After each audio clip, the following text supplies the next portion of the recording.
1980 nang balikan ni Apo Opelia ang naiwan nitong lupa sa gawin ng Leyte.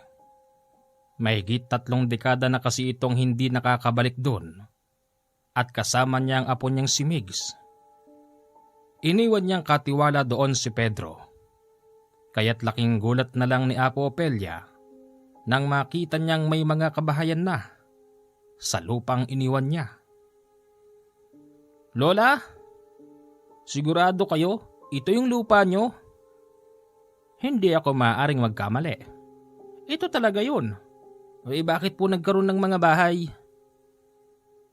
Ang pinagtataka ng maglola, 3:00 pa lang ng maghapon, yung mga kabahayan doon, mga nakasarado na. Wala rin silang nakikita na kahit na alagang hayop na nakatali sa gilid ng bahay. Napatapat sila sa isang kubo. Nakakita sila ng taong sumisilip. Sinubukan nilang lumapit doon upang sana'y magtanong. "Ba't kaya nagsasarado sila ng pinto?" "Hindi natin alam." Nagpatuloy sila sa paglalakad. Napansin nilang mas lalong dumadami ang mga kabahayan hanggang sa nakakita sila ng isang payat na lalaki na may hawak na bote ng alak. "Pwede po magtanong?"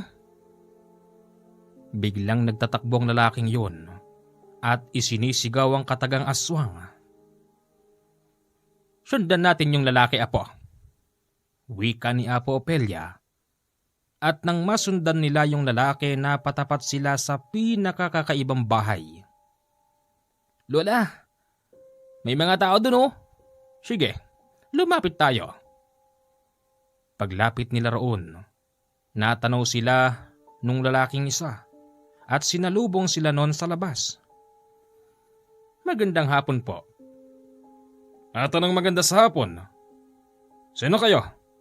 Alam niyo bang bawal ang dayo rito sa amin?"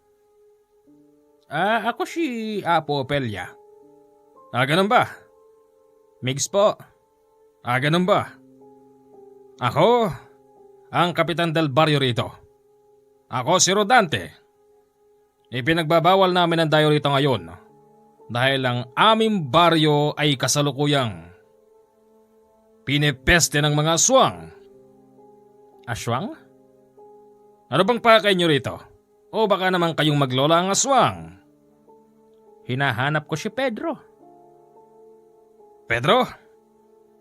Bakit mo siya hinahanap? Matagal na siyang patay."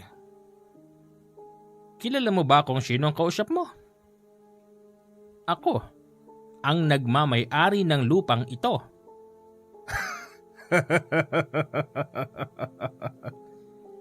"At sino ka namang matanda ka para ariin to? Matagal na kaming nakatira rito. Ni maski siguro sulat sa papel. Wala kang pwedeng ipakita sa amin. Hindi pwede yung para ka nalang kabuti na susulpot dito at sasabihin mong sayo ang lupang ito."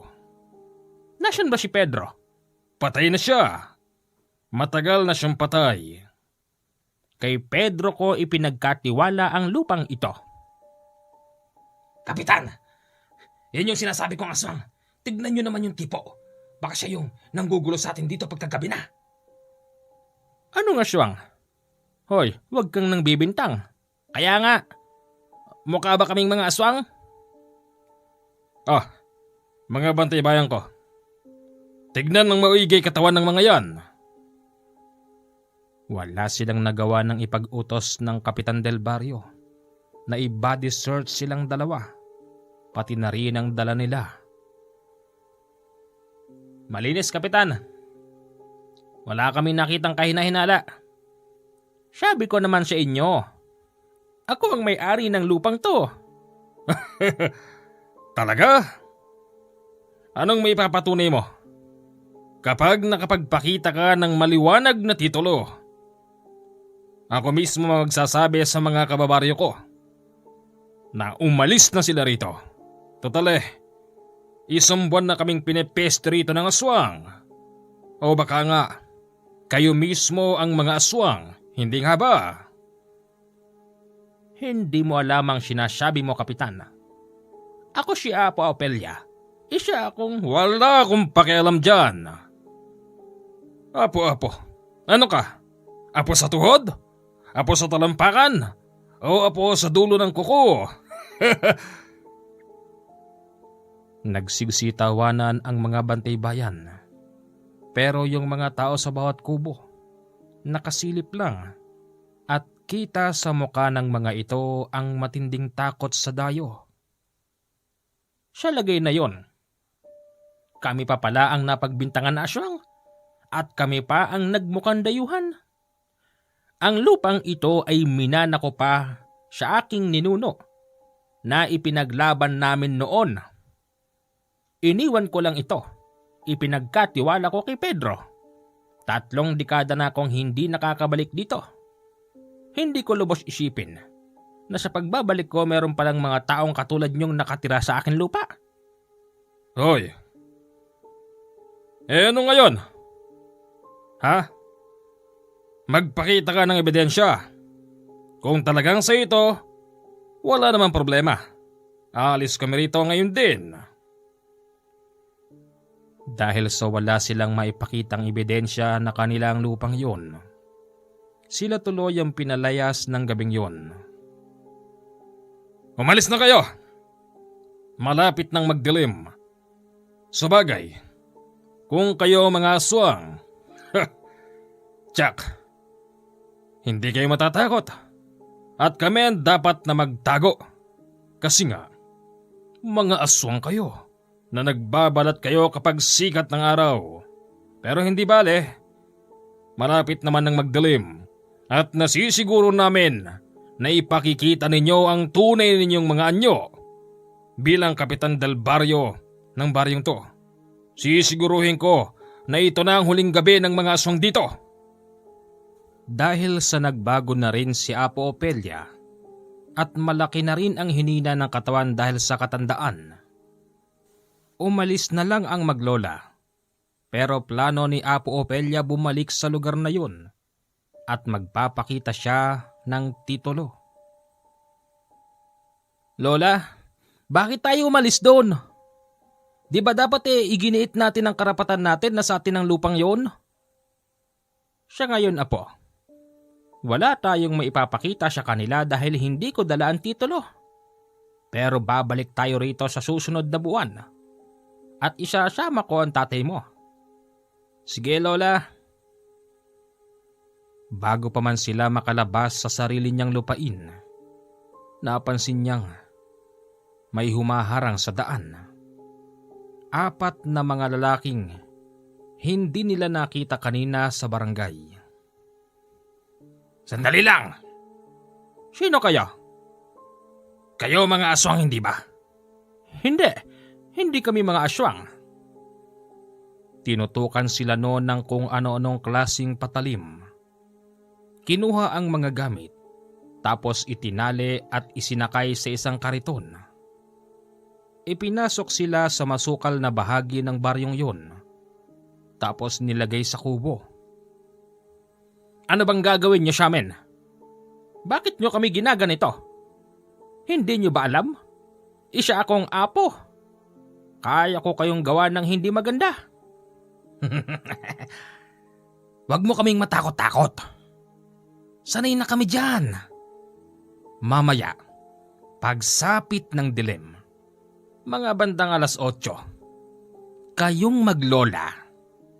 Dadalin namin kayo sa kalagitnaan ng bulwagan ng baryong ito.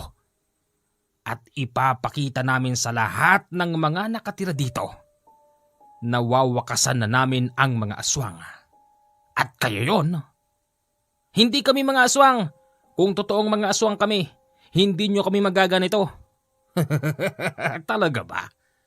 Hindi nga kayo makapagpalit ng anyo kasi medyo papalubog pa lang ang araw. Hindi nyo alam kung sinong kinakalaban ninyo. Natahimik lang ang maglola nang kasahan sila ng baril nung isa. Iniwan sila ng mga yon sa kubo, tapos nag-inuman sa labas ang mga lalaki. Lola, anong gagawin nila sa atin? May masama silang balak. Lola, gamitin mo na po ang kakayanan mo. Gagawin ko yan na po. Bilang isang apo na maraming kaalaman, yumuko ang matanda tapos pumikit. Nagdasal ito sa kanyang isipan.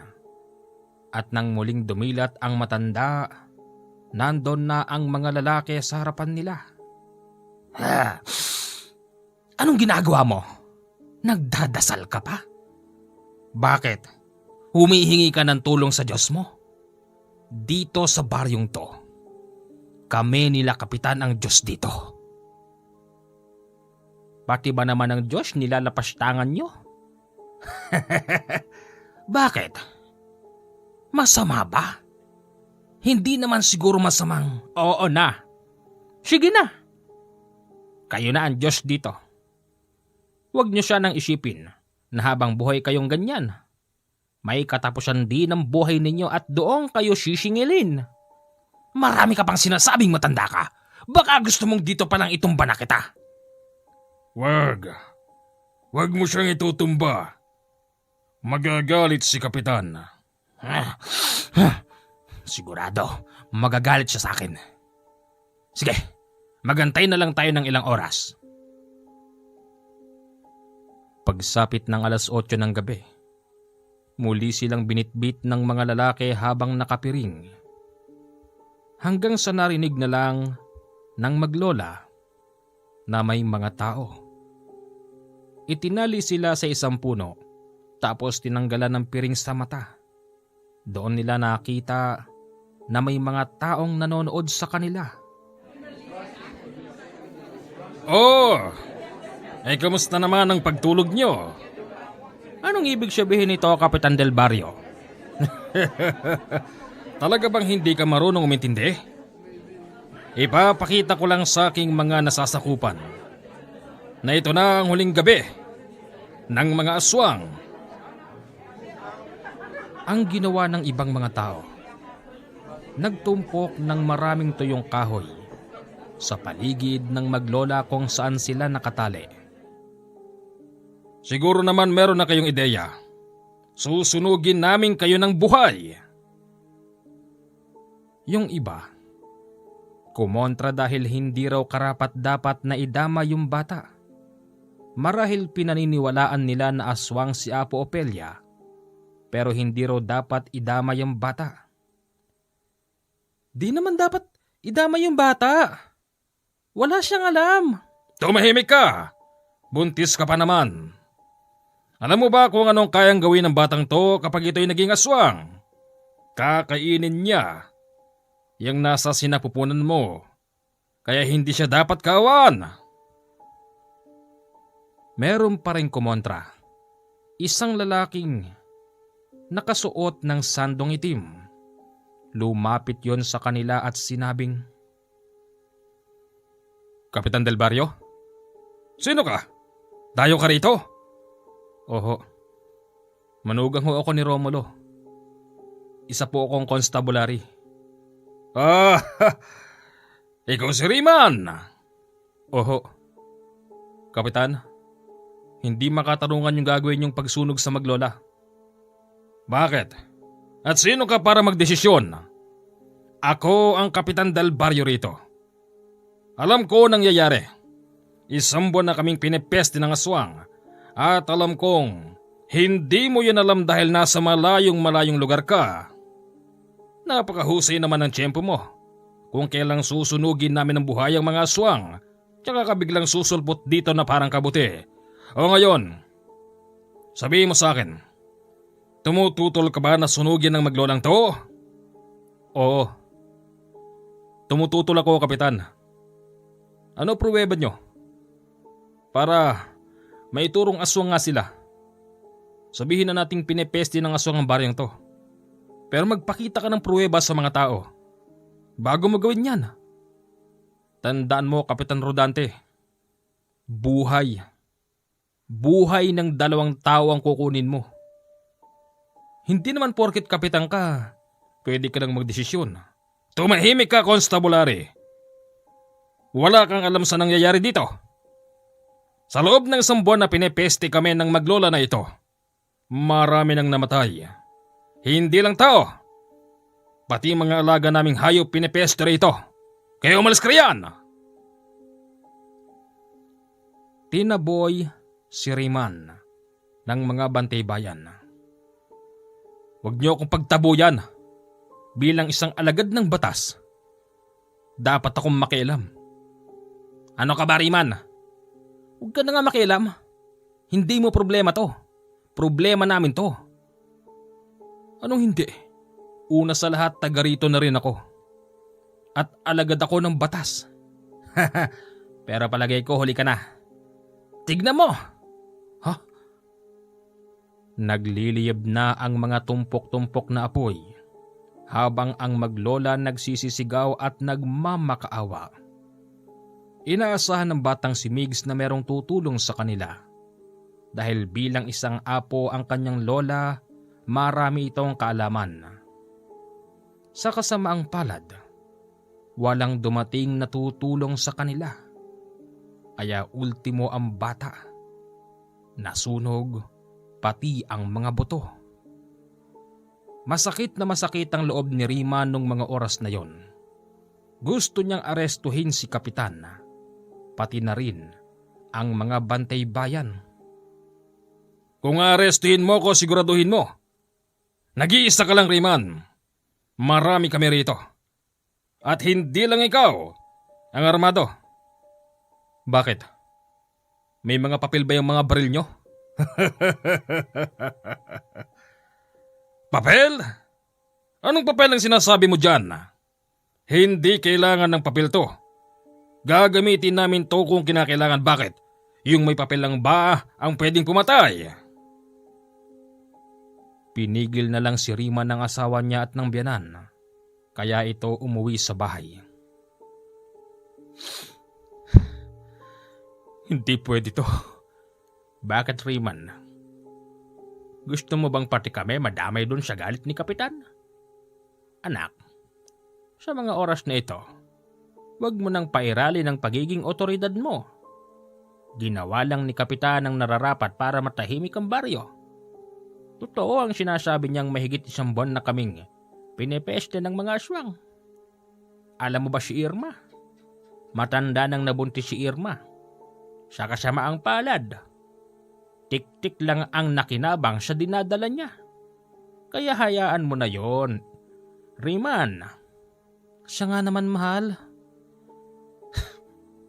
Bilang isang alagad ng batas, tungkulin kong pangalagaan ang kaligtasan ng bawat tao. Itay, isang malaking sampal sa akin to. Kapag nakarating to sa headquarters at nalaman nila na nandun ako habang pinapatay ang maglola, malilintikan ako. Baka patay ako makulong. Yun ay kung sasabihin mo. Ikaw lang naman ang makapagpaparating niyan sa kanila. Kahit isa rito, walang magpaparating doon. Riman, sa pagkakataon na ito ako naman ang pakinggan mo, anak. Wag na wag kang magsusumbong kahit na kanino. Ibaba mo ang ego mo. Siguro, Itay, hindi na muna ako dapat na magtagal dito. Ano? Aalis ka na? Ano pang gagawin ko rito? Sa harapan ko mismo pinatayan 2 walang kamuwang-muwang? Sige nga, konsensya ko na lang kung hindi ko sila aarestuhin. At para hindi umabot sa ganun, aalis na lang ako rito. Papayagan kita, Riman. Pero aasa kung hindi ka magsusumbong sa nakakataas. Oo, Tay.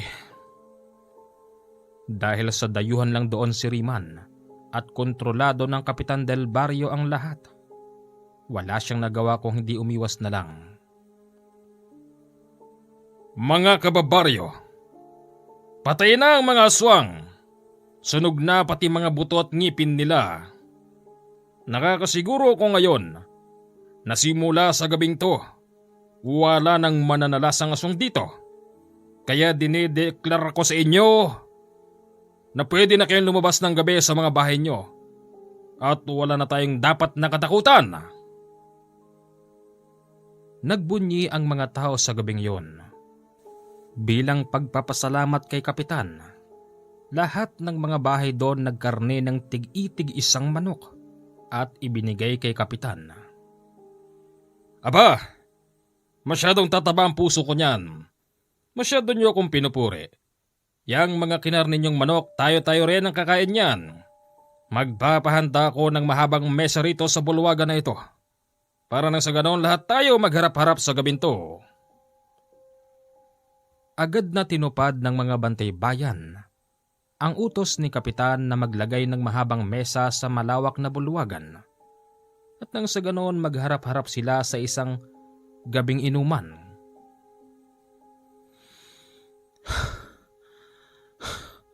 Hindi na ako babalik pa sa baryong to. Hindi ko kaya yung nakita ko. Habang naglalakad si Riman papalabas sa baryong yun, natapat siya sa mapunong bahagi at doon nadinig niya yung kakaibang angil. Tapos ang mga huni ng ibon na parabang nagbibigay ng babala na isang matinding galit. Hindi na lang yon pinansin ni Riman at nagpatuloy siya sa paglalakad hanggang sa malabas na niya yung baryo. Ano ba itong gagawin ko? Tama bang lisanin ko to? Tama bang... Riman, magdesisyon ka ang gulo mo! Kinakausap niya ang sarili niya. Tama o maliban lahat. Hanggang sa kanyang napagdesisyonan na lumayas na lang sa baryo. Pati ang asawa niyang taga-roon ay nadamay sa kanyang desisyon. Dahil gusto na niyang hiwalayan ang asawa niyang buntis nung mga oras na yon. Kinabukasan, kita sa mga ngiti ng mga tao sa baryo, yung parabang wala na silang iniintindi pang iba. Yung iba nga hindi pa tapos sa pagpapasalamat, nagpupunta pa rin sila sa barangay hall upang bigyan si Kapitan ng kung ano-ano. Parabang lumalabas na siya ang superhero sa baryong yun. Oy Kapitan! Hindi ako nakapunta ron sa bulwagan kagabi, natatakot kasi ako eh. May bibigay ako sa'yo. Oh, ano naman yan? Para sa'yo. Pinakarni ko na isa kong kambing doon. Yan ang gusto ko. Ipagluto mo ko niyan ng kaldereta. Sure, Kapitan. Isa ang babakla-baklang kabaryo nila ang nagbigay sa nasabing kapitan. Enjoy na enjoy pa ito habang niluluto ang kalderetang kambing. Matagal pa ba yan? Wag mo naman akong hawakan dyan, Kapitan. Nakikiliti ako dyan eh. Aminin mo, type mo ako, no? Matagal na. Siguro naman, pwede na kitang masolo ngayon. Nako, baka makita ka ng mga bantay bayan mo. Wala yung mga yan. Huwag mo silang intindihin. Ang intindihin mo yung init ko ngayon. Dahil sa may kahiligan ng baklang yon, pinagbigyan niya si Kapitan. Pagkatapos nun, ang bakla ay umuwi sa kanilang bahay na parabang wala sa sariling katinuan.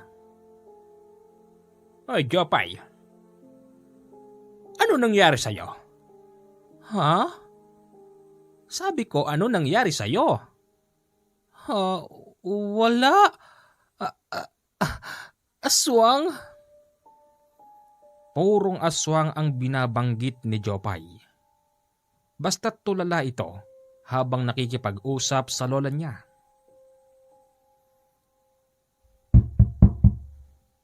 Sino po yan? Ako ito, si Kapitan Rodante. Nais ko lang magpasalamat kay Jopay dahil sa ibinigay niya sa aking kambing at siya na rin ang nagluto. Nang madinig ni Jopay ang boses ni Kapitan, mabilis itong tumayo sa tumba-tumbang upuan at nagtago sa kwarto. Anong problema nun? Bakit nagtago yon? Baka po pagod lang, Kapitan. Bakit naman kayo pagtataguan ng apo ko? Ganun ba? Sinusuli ko lang pala itong malaking talyasing to. Sige ho, pakibaba na lang po dyan. Habang naglalakad si Kapitan sa kanyang nasasakupan, tinitignan siya ng mga tao. Yung iba rito lumalapit pa at kinakamayan siya. Kapitan, talagang mahusay ang pamumuno mo rito sa baryo natin.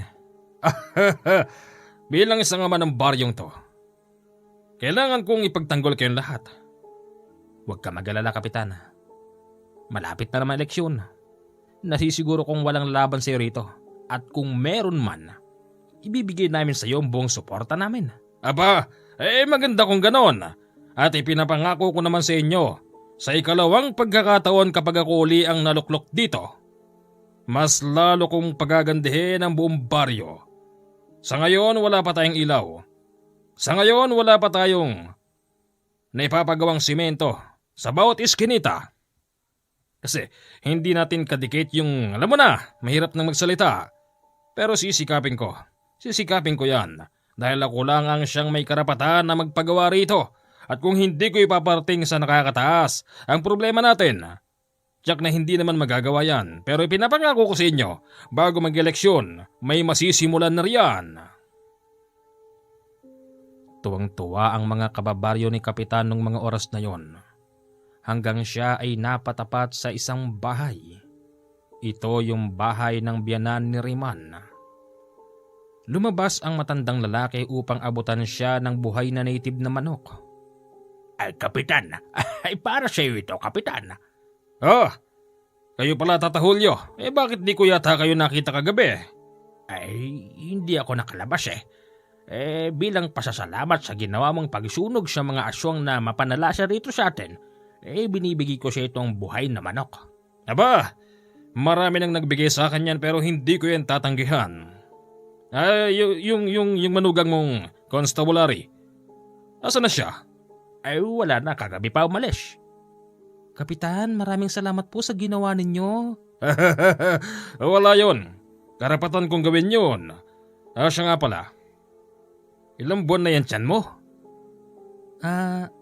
Mag-aanim na po. Aba, batang bata na yan ay kailangan mo yan ingatan. Opo. Sa bagay, pwede ka nang lumabas ng gabi. Wala na yung mapanalasang aswang. Nakita niyo naman kung paano sila tupukin ng apoy. Opo, Kapitan. Salamat po talaga. Sige. At ako'y magpapaalam na rin. Habang naglalakad si Kapitan, papalayo sa bahay ng mga yun, kapansin-pansin na bumabalik ito ng tingin. Pero hindi sa mukha ng mga tao nakatingin kundi sa tiyan ng asawa ni Riman. Yan ang gusto ko. Yung pinupuri ako ng mabuti. Kinagabihan. Bandang 10:00 na ng gabi, marami pang nagkalat na mga tambay. Meron pa nga naglalaro ng basketball sa half court na malapit sa barangay. Kapitan, basketball po tayo! Para naman bawisan ka. Sige, maglaro lang kayo dyan. Huwag nyo isipin na may aswang pa. Patayin na mga aswang. Opo, Kapitan. Isang tira naman dyan Na-shoot pa nga ni Kapitan nang pasahan siya ng bola. Aba, talaga namang wala pa rin kupas, Kapitan Aba, syempre. Pag ako sumali sa paligan nyo, champion ng team ko at ako ang MVP. Sige na. Mag-enjoy lang kayo dyan. Sa bandang dulo ng baryo merong isang bahay kung saan dati may nakatira na isang dalaga. Pero ngayon, ang dalagang yon lobo na rin ng tiyan. Nabuntisan kasi ito sa Olongapo nang ito'y magtrabaho doon at umuwi siyang walang ama ang dinadala niya.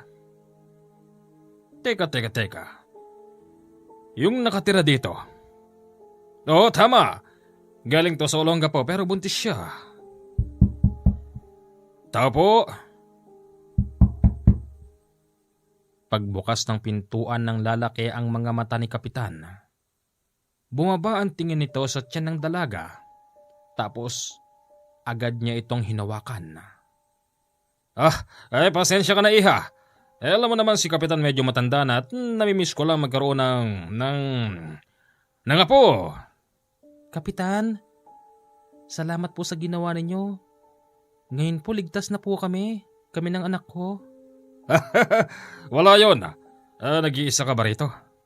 Nasaan na yung tatay niyan? Wala na po. Paano wala na? Patay na ba?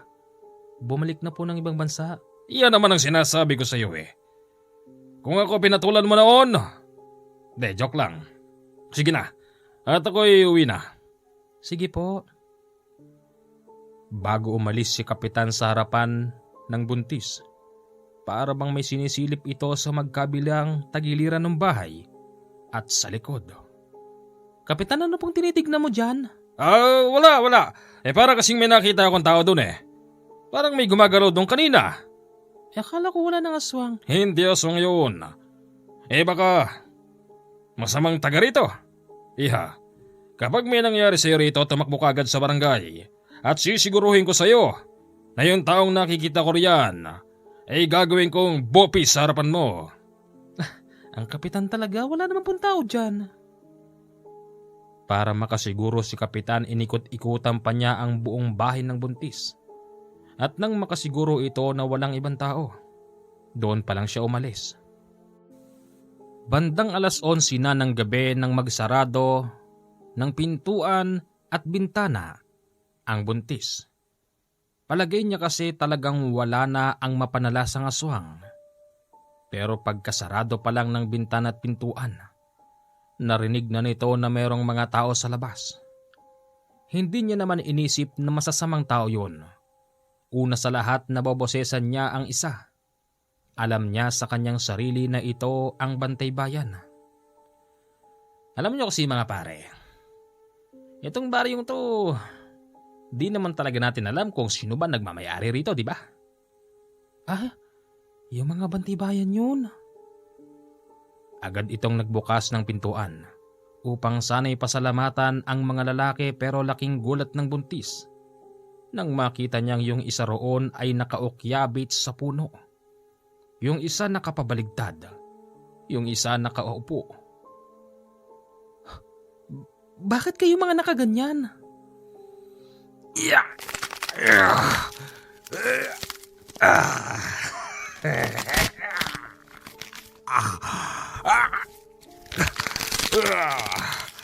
Tumanda ka! Kitang-kita ng babaeng yun na isa sa mga bantay bayan ay nagpalit ng anyo. Agad niyang sinarado ang pintuan niya, kaya't hindi ito basta makapasok sa loob. Yung mga kasama naman noon, tumalon sa bubong. Yung iba paikot-ikot at naghahanap ng papasukan. Buksan mo to! Hindi na kami makates! Iyak na lang ng iyak ang babae sa loob. Panalangin na lang ang nagawa niya ng mga oras na yon, hanggang sa biglang nawala yung ingay. Wala na sila. May tao. Sino yan? Walang kumikibo, kaya't alanganin ang buntis sa pagbubukas ng pintuan. Maya-maya pa, may lumusot na kamay sa pintuan. Napakaitim ng kamay nun. Tadtad ito ng balahibo, tapos may matutulis na kuko. Kumuha ng itak ang buntis at gusto niyang itaki ng kamay na lumusot. Pero bago pa man mangyari yon, meron na palang nakapasok sa likod. Dinakma ng mga yon ang babaeng buntis at itinangay papasok sa masukal na bahagi ng nasabing baryo. Kinabukasan, sumabog ang balitang may natagpo ang patay. Kapitan, akala ko wala ng aswang. Wala na talagang aswang dito. Baka kung sino lang walang hiya ang gumawa niyan. Hindi lingid sa kaalaman nating lahat. Na kahit nabuntis ang taong yan, marami pa ring nagnanasa. Nasisiguro ko mga taga rito lang din ang gumawa niyan. Makinig kayong lahat. Sa oras na malaman ko kung sinong gumawa nito sa babaeng buntis, papatayin ko rin kayo. Kapitan, ay kaduda-duda naman ang pagkamatay ng babaeng buntis. Bukod siya, wakwak na ang tiyan, wala pa yung bata. Tsaka naglalawa ang dugo kung saan siya pinatay. Sa tingin mo, tao ba gagawa niyan? Malamang na aswang din. Ganito ho kasi yan. Kagabi, inutusan kami ni Kapitan na magronda. Doon sa may bahay nung babaeng biktima. Napadaan kami doon. Narinig namin parang meron siyang kausap sa loob. Siyempre buntis siya. Siyempre baka nandun yung lalaking nakabuntis sa kanya. Parang nagsasagutan sila eh. Siyempre away mag-asawa yun. Kaya hindi kami nakialam. Pero kung alam lang namin na aabot sa ganyan, hindi kami papayag. At nasisiguro mo ba na ang taong yon ang gumawa? Palagay ko, Kapitan. Palagay ko, Dayo. Ano pang ginagawa nyo? Magsigsikalat kayo. Baka nandirito pa ang Dayo na yan.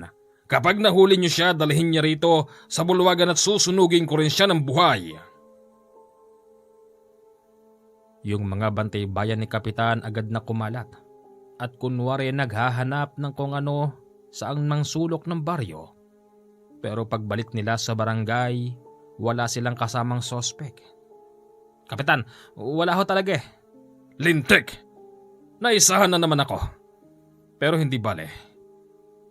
Bibigyan natin ng maayos na libing ang babaeng to. Iha, ipinapangako ko sa'yo na kung sino man ang may gawa niyan sa'yo, ipaghihiganti kita. Kung anong ginawa niya sa'yo, mas masahol pa dyan ang gagawin ko. Winakwak niya ang tiyan mo at kinuha yung bata. Hindi natin sigurado kung kinain ba o tinapon. Kaya't ang gagawin ko sa taong gumawa niyan sa'yo, wawakwakin ko rin ang buong katawan at ipapakita ko na kaya ko rin kumain ng hilaw na laman. Biro lang yon ni Kapitan sa kanyang mga nasasakupan. Pero yung mga nakadinig, nakaramdam ng kakaiba. Napansin yon ni Kapitan kaya't agad itong bumawi. Kayo naman mga kababaryo ko. Baka naman iniisip niyo si Kapitan ay hindi totoo yon. Pasensya na kayo, nagbibiro lang ako. Kapitan, ang isda nahuhuli mismo sa sariling bibig. Kaya kung magbibiro ka, sana na may ayos-ayusin mo. Alam mo naman ang pinagdaanan ng mga tao rito sa baryo. Pasensya na talaga. Hindi ko kasi alam na medyo dadamdamin niyo pala ang sinabi kong yun. Nag-alisan na ang mga tao ng oras na yun. Naglibot si Kapitan sa buong baryo. Tanghalin tapat sarado na ang mga bahay. Mga kababaryo ko, bumalik na naman ba ang takot ninyo? Bakit nakasarado mga bahay ninyo? Hindi ba't nakita nyo naman kung paano ko sunugin ang maglolang aswang? Magbukas kayo ng mga bahay. Huwag kayo matakot. Patay na mga aswang. Sa pakikiusap ni Kapitan sa kanyang nasasakupan, wala pa ring nagbubukas. Hanggang sa kanyang naisip na mukhang wala ng tiwala mga tao. Ganito na lang. Nasisiguro ko naman talagang patay na yung aswang. Sa gabing to, makikita niyo aking presensya. Kapag nakadinig kayo ng sunod-sunod na putok, ako ang gumawa nun. Sisiguraduhin ko talagang patay na aswang na yon. At yung pumatay doon sa buntis, malamang dayuhan yon. Sigurado ko riyan. Sa gabing yun, nag-ikot-ikot na naman si Kapitan mag-isa. Ang mga bantay bayan niya humiwalay sa kanya. Putok siya ng putok, kada may matatapatan siyang bahay. Ito ay pagpapakita na dapat ay hindi matakot ang mga tao dahil gising na gising ang presensya ni Kapitan ng gabing yun. Kinabukasan, sumabog na naman ang balitang namatay ang mga halagang hayop ng biyanan ni Riman. Sumugod ito sa barangay at galit na galit. Kapitan! Oh, kaya aga-aga pa. Ano ba yon? Kapitan, Akala ko ba'y patay na yung aswang? Eh bakit? Ang daming namatay sa mga alaga kong native na manok. Pati yung nangingitlog, hindi pinatawad. Ano? Teka, puntahan natin para maimbestigahan. Pinuntahan nga nila kapitan yon at tumambad sa kanila ang patong-patong na mga bangkay na manok. Wala nang laman loob. Kahit isang patak na dugo wala din. Hindi pwede to. Imposible yon. Talagang imposible. Lalo na't sinasabi mong patay na ang aswang. Kapitan naman, nang dahil siya nangyayaring ito, nangangamba tuloy ako dahil sa 2 buhay na pinatay nyo. Tao pa rin ang mga yon. Wala nang masyahalaga pa sa buhay ng mga tao. Huwag ho kayo mag-alala. Iimbestigahan ko ito maigi. Baka gawa lang to ng mga taga-kabilang baryo. Kapitan, di ba nagruronda naman kayo? Nagpaputok pa nga kayo ng baril sa tapat namin kagabi. Yun na nga Doon ako nagtataka. Kayo ba? Kayo naririto sa bahay nyo? Wala ba kayong narinig o naramdaman na kahit na ano? Wala po. Basta tahimik lang. Ni maski peyok ng mga manok ko hindi ko narinig, kapitan. Ano ba namang klaseng pamumuno yan? Teka. Kino-question mo ba pamumuno ko rito? Bakit? Porke ba may pamangkin kang sundalo? Hindi ko siya pamangkin. Manugang ko siya. Ke pamangkin? Ke manugang? Ganon din yon, basta merong uniformado sa loob ng isang bahay. Yumayabang na nakatira na kesyo sila ang siga dahil may baril. Ano? Kung gusto mo, pauwiin mo rito yung manugang mo may baril. Magsuntukan kaming 2. Hindi mo lang naitatanong. Yan ang matagal ko ng pangarap. Ang mangbugbog ng militar. Masyado na yatang lumalayo ang usapan. Nauuwi na tayo sa payabangan, kapitan. Gawin mo na lang ang trabaho mo. Parang nagsisisi tuloy ako sa plano ng... Plano ng? Pero, sabihin mo sa akin sino? Wala. Muntik tuloy mabanggit ng matanda yung huling sinabi ni Riman na bilang isang alagad ng batas kailangan niyang siguraduhing ligtas ang buhay ng tao.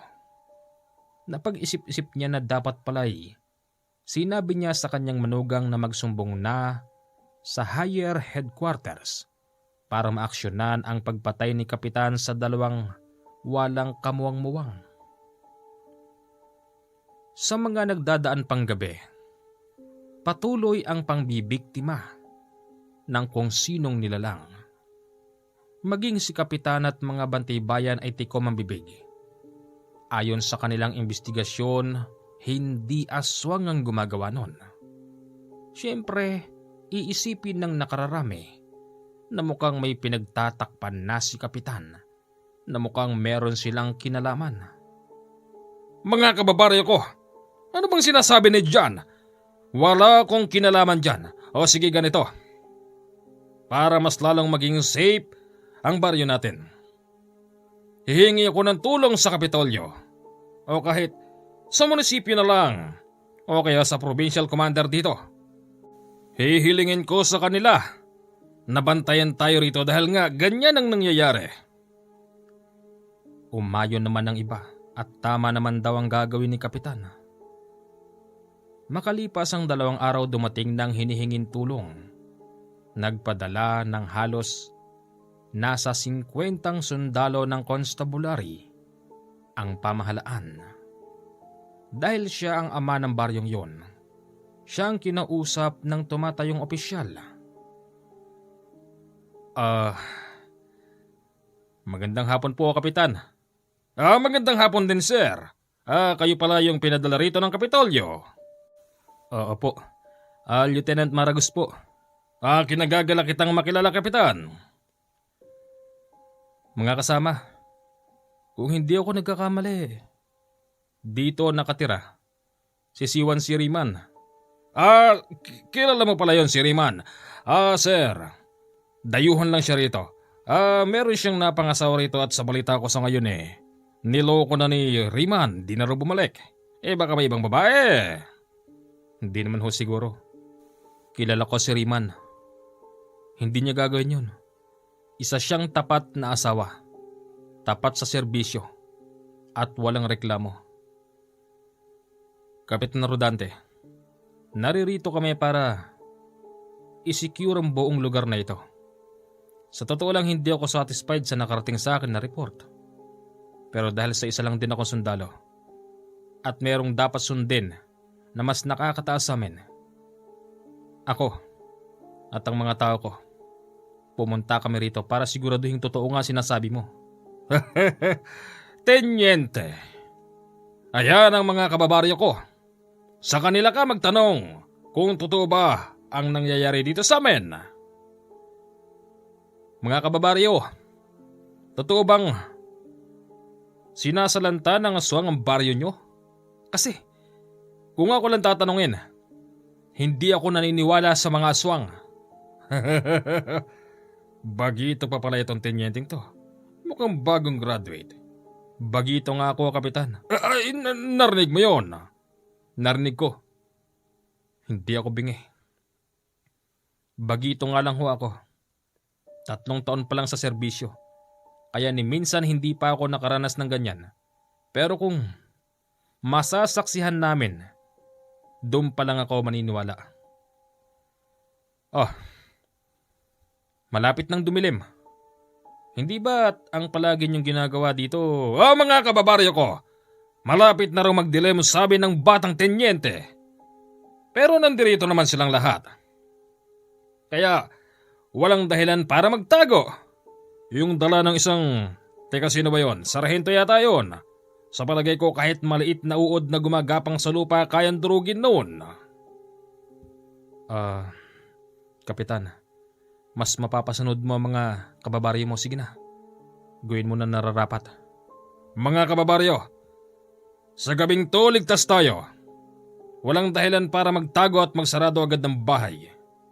Ipakita natin sa mga sundalong to ang suporta natin sa kanila, kaya't inuutusan ko kayong lahat na habang naririto ang mga mandirigma, busugin natin sila ng pagmamahal, busugin natin sila ng malamig na tubig at syempre ng mga pagkain. Ginawa ng mga tao doon, nagkarne ng manok. Kada bahay isang native na manok. Pinagbibigyan nila ang mga sundalo. Sabi nga ng batang tenyente, biyaya yon, kaya't hindi po pwedeng basta na lang ayawan. Sa gabing yon nabusog sila, pero syempre hindi pa rin sila nagpabaya sa kanilang trabaho. At kung ano ang alituntunin nilang pinuntaron, dapat nila itong sundin. Pagsapit ng umaga, hiningan ng report ni Tenyente ang kanyang mga tao. Ayon sa mga ito, napakatahimik ng buong baryo. Ni wala silang nakita na kahit na anumang masamang banta. Mababait din ng mga taong kasama nila sa pagpapatrolya. Mula sa mga bantay bayan hanggang sa mga gustong sumama. Kung ganon, mukhang walang katotohanan ng report. Sa palagay mo, Tenyente, uutusan ba kayo rito ng Provincial Commander kung hindi totoo ang mga nangyayari dito? Alam mo, Tenyente, naawa ako sa mga kababaryo ko eh. Bagamat ginagawa ko naman ang lahat, pero kulang pa rin yun. Kulang na kulang pa rin yun. Nagpapasalamat kami sa inyo dahil kahit na hindi kayo sigurado, pumunta pa rin kayo rito para kami bantayan. Hindi na lang kumibo ang batang tenyente sa sinasabi ng kapitan.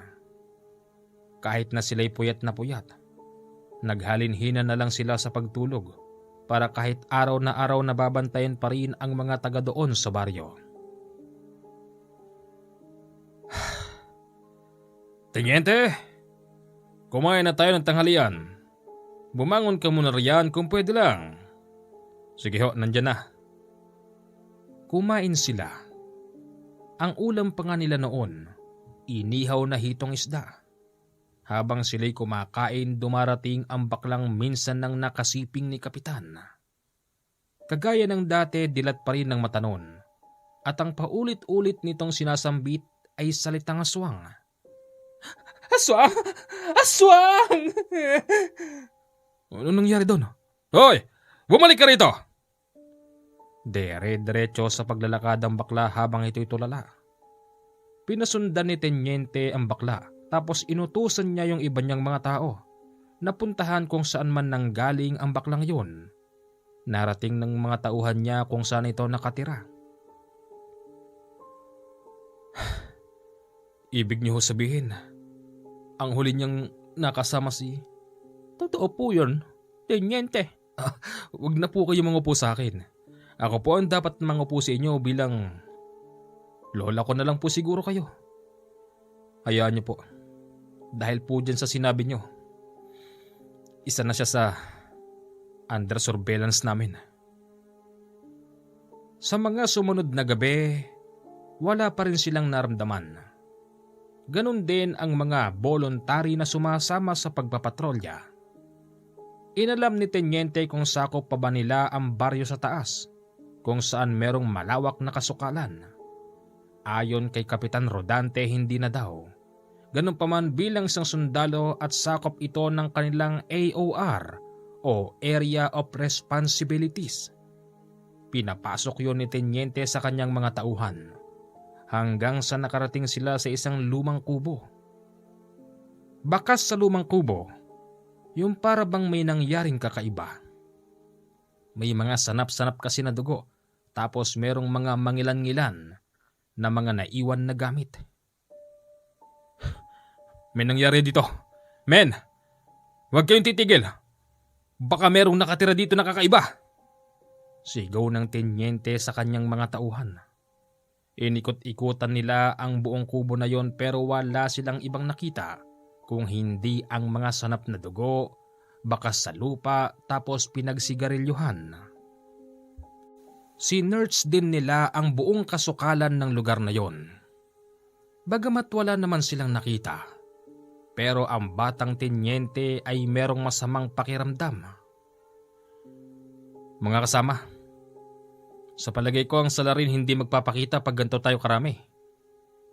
Pag ganito kalakas ang puwersa natin, nasisiguro ko na nariyan lang siya at nagmamasid pero hindi siya atake. Bumaba na iba. Maiwan lang ang dalawa rito sa akin. Nagsigsibabaan na ang mga PC. Naiwan si Lieutenant Maragos at ang dalawang sarhento. Sir, ano namang gagawin natin dito? Di ba dapat bumaba na rin tayo? Bukod sa malamok dito, sir, wala tayong makain dito. Sir, Tumahimik ka. ano ka ba talaga ha? Sundalo ba tingin mo sa sarili mo ha? Tandaan mo, Unipormado ka. Isa kang korporal. Mas mataas ako sa'yo. Kaya kung anong sasabihin ko, yon ang susundin mo. Nagkakaintindihan ba tayo? Sorry sir. Anong sorry? Hindi uso ang sorry sa isang militar. Kapag nagsorry ka, ibig sabihin, nagkamali ka talaga. Nakatikim tuloy ng pagiging mahigpit at istrikto ang isang sundalong may ranggong korporal. Bagamat magkaedad lang silang dalawa pero mas mataas ang ranggo ni Maragos dahil ito ay graduate ng academy. Sa pag-aantay nila sa lugar na yon, wala naman silang nakita na kung ano, pero yung pakiramdam ng Tenyente talaga namang kakaiba. Hindi na siguro magpapakita yon. Tara, bumaba na tayo. Bumaba sila sa masukal na bahagi at pagdating nila sa baryo, nakita niyang yung mga tauhan niyang iba'y tumutunggan ng alak. anong ginagawa nyo? Sir, pampatulog lang. Pampatulog? Saan galing yung alak na yan? Tenyente, ay binigyan ko ng maiinom yung mga tao mo kasi para kasing naiinip eh. Para na rin masarap yung tinutungga nila, ipinagluto ko na rin sila ng talapya. Kapitan, Kapitan Del Barrio. Hindi kami nagpunta rito para lang uminom, para mag-good time. Nandito kami para hanapin ang sinasabi mong salarin na magpahanggang sa ngayon hindi pa rin namin nakikita. Sir naman, ginagawa naman natin yung trabaho natin. Pero wala naman sir eh. Ganon. Pagkatapos nito at pagbalik natin sa headquarters, makikita ninyo. Sir, ko-court martial mo ko sir? Sir naman, mukhang tama na. Bitiwan nyo na yan. Kung hindi nyo nire-respeto dati yung opisyal, ibahin nyo ako. Natahimik ang mga tao ni Tenyente at tumitig ito ng masama kay Kapitan tapos lumapit. Tenyente, ano bang ibig sabihin yan? Bakit ganyan ka makatingin? Kapitan, hindi ko pa nakikita yung nakalagay sa report na ginawa mo. Kaya nga hindi ako satisfied eh. Pero meron akong nararamdaman. At yung pakiramdam ko, malapit lang siya sa akin. At kapag napatunayan ko na yung taong pinaghihinalaan ko, humanda siya. Dahil hindi siya patatawarin ng bala ko. At higit sa lahat, hindi siya mapapatawad ng mga taong inalipusta, sinaktan at kinunan ng sariling buhay. Tenyente, mukhang may karga yata ibig mong sabihin. Huwag kang madanagan, Tenyente. Baka naman... Oo, alam mo na tinutukoy ko. Umalis si Kapitan ng oras na yon at yung mga sundalo niyang nakainom nakatikim ng pangbubunganga sa batang Tenyente. Pagsapit ng 11:00 ng gabi, medyo nakakatulog na si Tenyente dahil sa ilang araw at ilang gabi na halos walang pahinga at walang tulog. Hanggang sa nakadinig sila ng napakaraming paniki. Kasabay nun, ang biglaang pag-alulong ng mga alagang aso sa paligid. Napabangon ang Tenyente. Ano yon? Tignan nyo maigi kung ano yon. Kumalat naman ang mga tao niya. Nakatingin sila sa taas tapos sa bawat gilid ng bahay kung saan may nakataling aso. Lumapit sa kanya ang isang sarhento. Sinabihang aso lang yon ng mga tao doon. Kaya't ang ginawa noon ng batang Tenyente, nagpaputok siya ng sunod-sunod, dahilan para matigil ang ingay ng mga panig at ng alulong ng mga aso. Sir, bakit po kayo nagpaputok? Di natahimik. Alam nyo mga kasama, bilang isang probinsyano, naniniwala rin naman ako sa mga pamahiin na yan. Masamang may umaalulong na aso. At isa pa, hindi normal yung paglipad ng mga paniki. Para bang meron silang pinapahiwatig. Sir, kala ko ba di kayo naniniwala sa mga aswang at sa kung saan? Oo, dahil di pa ako nakakita. Pero sa mga pamahiin ng mga lolo ko at lola, diyan ako naniniwala. Pagkatapos nun biglang dumarating si Kapitan Del Barrio. Tenyente, ano iputukan na yon? Huli ka na, Kapitan. Bakit ka nga nagpaputok? Sigurado ka? Paano mo nalaman na ako nagpaputok? Kasi ikaw ang opisyal dyan. Siguro, walang lakas magpaputok ng baril ang mga tao mo kung hindi ikaw. Bakit ka nga ba nagpaputok kasi? Dahil sa alulong ng mga aso. Dahil sa ingay ng napakadaming nagkumpulan na mga paniki. Ha? Ganun ba? Tapos? Hindi magandang senyalis to, Kapitan. Ayun na naman tayo sa mga tingin mong yan. Wag naman. Wag naman ganyan. Kinakabahan ako sa iyo eh. Dahil sa nagdududa ang nasabing Tenyente, tinanong niya si Kapitan Rodante kung pwede bang manuluyan muna sa gabing yun para sana makapagpahinga. Ah, pwede naman. Sige, kahit magsama ka pa ng mga tao mo. Ang tunay na pakay doon ng tenyente mag-imbestiga sa bahay ng Kapitan Del Barrio. Tenyente, siguro naman total nandito tayo sa bahay ko. Gusto kong kahit papaano masabi niyong masikaso akong kapitan. Maglalabas sana ako ng alak kung pwede lang. Kung pwede lang naman. Sige, wala naman problema rin. Talaga? Ay inom kayo? Oo naman. Napatagay sila sa gabing yon. Kasama yon sa plano ng batang tenyente na lasingin ang kapitan. At ang plano niya ay kapag nalasing na ito, doon na siya unti-unting mag-iimbestiga sa mga gamit ng kapitan. Napansin niya rin kasi na wala itong kasama sa bahay. Alam mo, tenyente, mataas ang respeto ko sa mga katulad ninyo. Lasing ka na yata, kapitan. Hindi naman. Ganito lang talaga ako, mabilis akong mamuli. Namumutla yung balat ba? Kahit na anong lakas uminom ng mga kasamahang sundalo ni tenyente, hindi nila nagawang patumbahin si kapitan sa inuman. Kaya't sinabi niya sa isang tao niya na antayin na lang ito makatulog.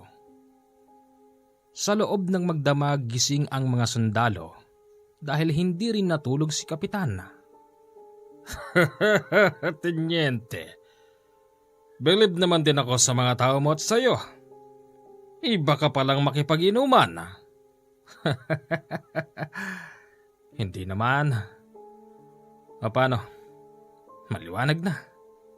Siguro naman, pwede na kaming umalis. Ay ba pwede naman?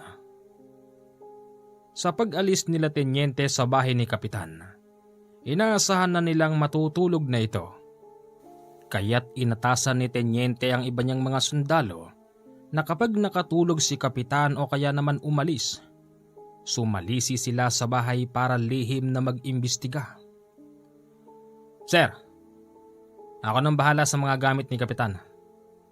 Kung ano makikita ko ron, agad kong ipapaalam sa inyo. Kaya lang sir, naisip ko, kung sakaling makakita tayo ng mga kahina-hinalang gamit, paano natin ma-identify na si kapitan nga ang aswang? Basta magdala ka rito ng kahina-hinalang gamit. Langis, kandila, krus na pabaligtad, libreto, o kung ano pa. Dalin mo rito. Yes, sir. Makalipas ang 4 na oras, pumunta na ang mga sundalo roon ni tenyente. Bumalik sila nang wala silang dala na kung ano. Sir, hindi natulog si kapitan. Hindi rin umalis. Palagay ko, alam niyang binabantayan natin siya, sir eh. Sa palagay ko rin, sarhento. Kailangan nating umisip pa na ibang paraan. Sir, ang pinag-iisipan ko, kung ang kapitan na yun ang aswang dito, bakit hihingi siya ng tulong sa Kapitolyo? Hindi ba dapat hindi niya gagawin yun? Malamang ginawa niya yung tenyente para malihis ang issue na siya ang pinag-iisipan ng mga tao rito. Naguhugas kamay lang siya. Malakas ang pakiramdam ko talaga at base na rin doon sa matandang babae. Yung apo niyang bakla, ang huling kaharap noon si kapitan. Hindi tayo alis dito. Kahit na anong mangyari, kailangan masiguro natin na yan talagang Kapitan Rodante na yan, ang aswang. At siya, ang palihim na pumapatay ng mga buntis dito. Bukod pa ron sir, may nakausap ako matanda. Biyanan pala yon ni Siwan Siriman, yung mga alaga niyang manok. O alam ko yon. Nakarating na rin yan sa akin. Habang nag-uusap sila, tumatakbo ang isang matandang babae at papunta sa kanilang kampo. Humihingi yon ng tulong dahil ang apo niyang bakla ay sinasama. Sinasama ang apo ko! Tulungan niyo po ako! Ano pong sinasama? Basta, tulungan niyo po ako! Pumunta po tayo sa bahay. Pagpunta nila sa bahay, ang baklang apo ng matandang babae nakita nilang tumitirik ang mata. Naglalaway yun, tapos pawis na pawis at inuuntog ang katawan sa pader. Pinipigil na lang ito ng mga sundalo pero sa lakas ng baklang nagwawala. Hindi nila ito makayanan at tumitilapon pa sila.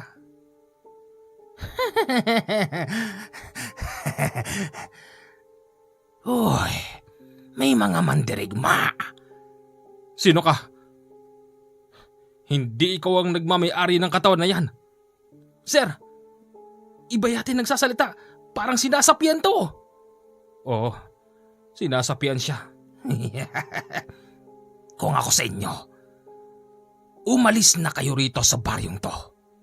Dahil mamayang gabi, yun ang gabing pinakamadilim na sasapitin ng baryong ito. Kung ayaw ninyong madamay, umalis na kayo. Dahil papatayin namin si Kapitan at ang mga bantay bayan. Ha? Teka. Pumasok ako sa katawan ng babaeng ito para iparating sana sa ibang mga tao rito na lumayas na sila dahil pati sila madadamay. Wala kaming sisinuhin. Maging kayo. Teka, sino ka ba? At bakit? Yun lang ang sasabihin ko. Batang tenyente. Nawala ang pagkakasapi sa bakla kaya ito muling nagising. Lola, bakit may mga sundalo dito? Ako si Tenyente.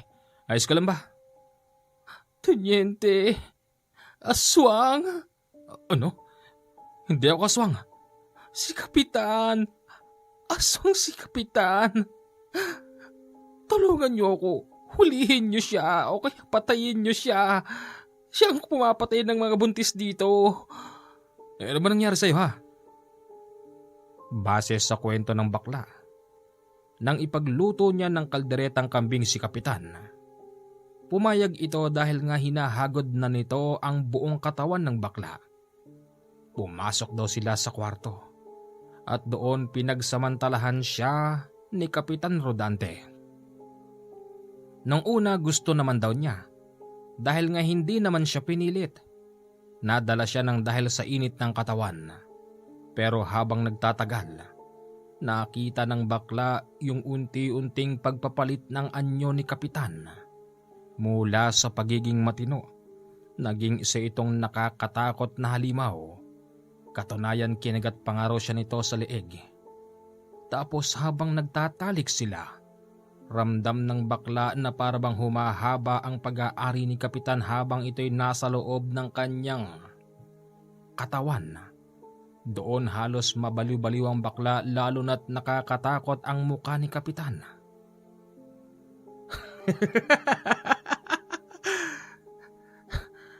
SPG naman yung kwento mo. Opo, pero totoo po yun. Si Kapitan Rodante, isa siyang aswang. Sir, palagay ko nagsasabi ng totoo to. Hindi naman to mababaliw kung hindi totoo eh. Alam ko yon, Sargento. Pero palaisipan sa akin yung sinabi ng sumapi sa kanya. Hindi ko alam kung sino sila at kung anong plano nila mamayang gabi. Ganun pa man, kailangan natin yan paghandaan. Pagsapit ng hapon, tinipon ni Tenyente ang kanyang mga tao. Sinabi niyang sa gabing yun, ramdam niya ang delikado. Kaya't sinabi niya rin sa kanyang mga tao na pumunta sila doon para protektahan ang mga tao sa baryo. Kung kinakailangan pumatay, huwag mag-alinlangan kesa sila ang mapatay. Dagdag pa ng batang Tenyente, dahil sa meron silang pinaghihinalaan kung sino talaga ang aswang, pupuntiryahin na raw nila ito sa gabing yun, kahit na wala silang tamang basihan. Sir, baka po magkamali tayo. O alam ko yun. Nariyan ang pagkakamali. Natural lang sa isang tao ang pagkakamali. Pero hanggang kailan natin pananatilihin itong duda natin? Bagamat marami nang nagsasabi na yung kapitan dito, ang aswang. Hindi ko pa man nakikita pero nararamdaman ko talaga. Meron ding banta mula sa hindi natin alam kung sino yun. Kung kinakailangan natin pumatay, pumatay tayo para sa kaligtasan ng mga tao rito at kaligtasan na rin natin. Nagkakaintindihan ba tayo? Lahat ng mga sundalo niya umayon sa sinasabi ng tenyente. Pagsapit ng dilim, nakakalat na ang mga sundalo niya sa buong baryo. Hawak na rin nila ang kani-kanilang radyo na magsisilbing komunikasyon. Nagantay sila ng ilang oras pero sadyang wala silang nararamdaman. Pero pagsapit ng alas 11 hanggang alas 12, umaalingasaw ang napakabahong amoy. Ang baho. Saan nanggagaling yung amoy na yon? Sir, pag ganun yung hangin, parang nanggaling dun sa kasukalan yung amoy. Hindi kaya mayroong itinapon na patay doon? Pinapuntahan ni Tenyente sa kanyang mga tao kung saan nanggagaling yung amoy. Pero biglang napabalik yung mga tao niya. Sir, may mga dumarating! Magsiksiyanda kayo. Hindi ko gusto tong nararamdaman ko. Dinig na dinig nila yung mga taong parabang tuwang-tuwa. Tapos ang pinagtataka nila, hindi sa daan dumadaan ng mga yun dahil yung ingay nagmumula sa itaas na parabang nagtatalunan sa malalaking puno. Nang nilampasan sila ng ingay, nakita nila yung napakadaming nag-ukyabit sa mga puno. Gusto na noon ng ibang sundalo putokan ng mga yun, pero pinigil sila ng tenyente dahil nga papalampas na ang mga lalaking nakahubad. Wag kayo magpapaputok! Sigaw ng tenyente. At nang mapansin nilang umiiba ang linya ng mga ito, nasabi niyang sa bahay ni Kapitan pupunta ang mga yun. Ipinag-utos ng tenyente na sundan ng ingay hanggang sa makarating sila sa bahay ni Kapitan. Sir, ang tahimik. Hindi ko gusto to. Nakikita mo ba'y gumagalaw sa dilim? Oh, sir. Mga tao yun. Isang tumpok ng tao sa harap ng bahay ni Kapitan. Nakita na ng lahat ng mga sundalo ang isang tumpok ng mga lalaki na nasa harap ng bahay ni Kapitan na parabang nag-aantay lang ng pagkakataon. Hanggang sa bumukas ang pintuan ng bahay ni Kapitan at doon, nagpulasan ang mga lalaki. May nagtalunan sa bubong, tumalon sa bintana at inikot-ikutan ng bahay. Narinig nila ang malakas na hiyaw ni Kapitan sa loob. Senyales na mukhang binabakbakan na ito ng mga lalaking nakahubad. Sir! Anong gagawin natin? Dito lang tayo. Pero sir, ganti yan. Siguradong may gumaganti dyan sa kapitan na yan. Hindi natin alam kung sino sila. Sir! Mga aswang ang mga yun! Alam ko. Hanggat wala silang ginagalaw na mga tao rito, maliban dyan sa kapitan na yan, hindi tayo kikilos. At kapag inatake nila tayo, tsaka lang tayo gagalaw. Nagpaputok na rin ng baril ang mga kasamahan nilang sundalo dahil hindi na sila makapagpigil. Maging sila kasi ay dinahambisan ng mga umataking aswang sa bahay ni Kapitan. Tumagal yun ng halos 5 minuto pagkatapos nito umalis ang mga lalaki. Pumasok sila sa loob ng bahay ni Kapitan at doon nila nakita na si Kapitan ay lasog-lasog na. Men, sundan nyo yung ingay, dalian nyo! Sinundan ng ibang sundalo kung saan pupunta yung ingay. Hanggang sa narating nila yung ingay sa barangay at doon nakita nila yung mga bantibayan ay inaatake ng mga aswang. Laking gulat din ng mga sundalo nang makita nilang ang mga bantibayan ay nagpalit din ng anyo. Pero kitang-kita na wala silang laban sa mga umataking kapwa nila aswang. Tumagal ng halos 5 minuto ang pang-atake at iniwang lasog-lasog ang mga bantay bayan. Aswang! Aswang laban sa aswang! Oo sir, pinapatay nila yung mga tauhan ni Kapitan. Pinagbabaril din ng mga sundalo ang mga aswang. Pero natigil sila dahil alam nilang parang hindi tinatablan ng bala ang mga aswang. Laking pasasalamat na lang ng batang tenyente dahil hindi sila sinakta ng mga yon, maging ang mga tao doon. Wala na sila. Umalis na sila. Naglabasan ng mga tao doon dahil lumapit sa kanila at nagsasabing yung mga aswang daw nagsigsitalunan sa mga bubong. May mga pumasok pa raw sa loob ng bahay pero hindi sila sinaktan. Tinitignan daw ang loob ng bahay at hinahanap ang kung sino. Nang wala silang makitang kung ano tsaka palang daw aalis ang mga yon. Tenyente! Tenyente! Ho, kayo ho yung biyanan ni Riman? Oo, ang mga aswang na sumalakay, hindi naman sila ng buntis pa ang anak ko. Saan sila nagpunta, Tenyente? Una ho sa bahay ni Kapitan. Sumunod sa barangay. Pinatay nila ang mga tao sa barangay. Sa palagay ko, Tenyente, aswang sila Kapitan at ang mga bantay bayan at ang gumanti sa kanila, mga kapwa nila aswang. Ang tanong, sinong nag-utos sa mga aswang na yon? Sino kaya? Yun ang hindi natin alam. At kung sino man siya, masasabi kong kahit papaano, magbibigay na yun ng katahimikan dito sa inyo. Men, babalik na tayo sa kampo. Pero gagawa tayo ng report.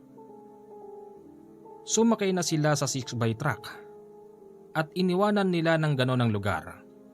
Pero may humalili sa kanila para mag-imbestiga. Ang kwentong ito ay ipinadala po sa atin ng isang tao na hindi nagpakilala. Magandang gabi po sa inyong lahat, nakatatapos na po tayo ng isang napakagandang kwento. Maraming salamat po. Good night, enjoy listening.